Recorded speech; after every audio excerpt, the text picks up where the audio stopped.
Hello and welcome to another Demon 212 3DS VC review. Today I'm going to be taking a look at The Legend of Zelda Oracle of Seasons, which we've never played it before. It's, I suppose, your standard Zelda game. I'm not going to be mentioning the link up or anything, because I've already done that in my Ages review. So if that upsets you or annoys you or anything, then I apologise, but I don't want to spend 5 minutes on it in one vid and then another 5 minutes in another vid. So if you're wanting to get the whole story, watch my Ages review first, then this one. Because I decided to do them two separately because they are two separate games. So, the whole point is, this is Oracle of Seasons. I always liked this one better. I never liked the Ages, as I said in my Ages review, but then I grew to like it, and this one I still think is the superior game. The gimmick's better, pretty much everything about it I just love. The gimmick in this one is, you've got the Rod of Seasons, and you go through, and you've got to stand on that stump there, and you've got to change the seasons. So, it's currently autumn. If I change this to winter, then the water will be frozen over and I could walk over it. Unless when it's like stupidly deep water or something like that. There's summer, there's spring. It really does have all four seasons. Just in case you were doubting that. And every season is completely different, and it means that you've got to walk around finding certain points to be able to then go on and change seasons to bend your will, I suppose. You know, it's one of those. Not every time you'll need to change seasons. Sometimes you'll be able to just walk straight through and go, oh, excellent, I was on the right season. But other times you'll find things and you'll think, I mean, there's a bud there. I don't currently have summer unlocked on this file. If I had summer, I'd be able to change that and it'd be a vine and I could climb up it and it would allow me to get up to that part. Instead, I changed it to winter. The tree had withered and died, so I can get around this part. And you've got to solve the puzzles like that, at least outside the world, obviously, to then get into, well, not outside the world, I meant out in the main overworld, outside the dungeons. You've then got to do all that to get to the dungeons, of which it is standard Zelda affair for the Game Boy. You get 8 dungeons, then you get the final dungeon, but because, and I'm not mentioning fully, but because of the link up, you then get an extra boss, and it's just really cool. It means that both games are very sizable.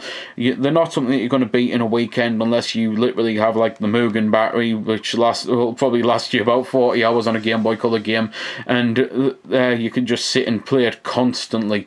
I really don't think many people at all would burn through this in a weekend. It'll take you quite a while. Gameplay and everything, it's fantastic. I love the design. I just love everything about this game. It is, as I say, so much better in my mind than Ages was, but they're still both great games and worth buying. I'll reiterate what I said in that one, just in case you can't be bothered to watch it. It's not a case of buy one over the other. There isn't really even though this game, as far as I'm concerned, is vastly superior, you cannot just buy one Oracle game. You have to get them both. It really is as simple as that. It's one of them that they probably should have done a bundle where, don't get me wrong, they were already cheap anyway. They had a special launch deal on, but there really should have been, as far as I'm concerned, like on you get on the PSN and on the Xbox Live Arcade and that, you know, there should have been a bundle. Buy both games for XYZ or save a little extra for that. Even if they'd done that instead of the launch day sale, you know, even if it was full price for both, or you get them for this special price, which would have then been the launch day price if you buy both together, and maybe they kept that on the entire lifespan of the 3DS eShop. So it's one of those. There really isn't a either or. It is a you've got to get both. It's really cool how they've done the design. There's a load of unique items in the game. I didn't mention them in Ages, so that I had something to mention in Seasons. But there's seed bags.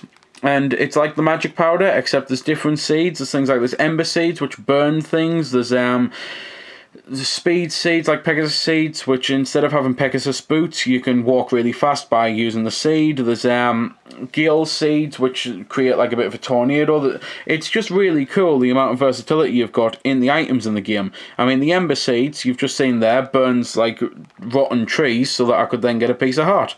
And the piece of hearts are obviously in the game again. There's you can collect 4 of them to get yourself another heart. Obviously, if you beat a dungeon, you get yourself another heart anyway. There's then a couple hearts you can get via the link up. There's rings on this game as there were in Ages, and it's as far as I'm aware, it is like very much identical. I think there's 1 or 2 rings that were unique to ages and seasons, but other than that they were the same, and that's kind of a guess because I'll be honest, I never really could be cared enough to collect the rings.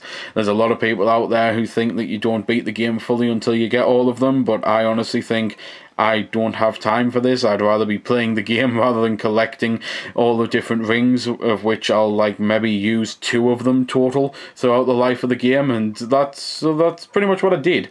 I just found 2 or 3 that I liked and just thought I'll keep them on me at all times, and that'll be me grand, and that is what I did. I beat the game just using the same ones.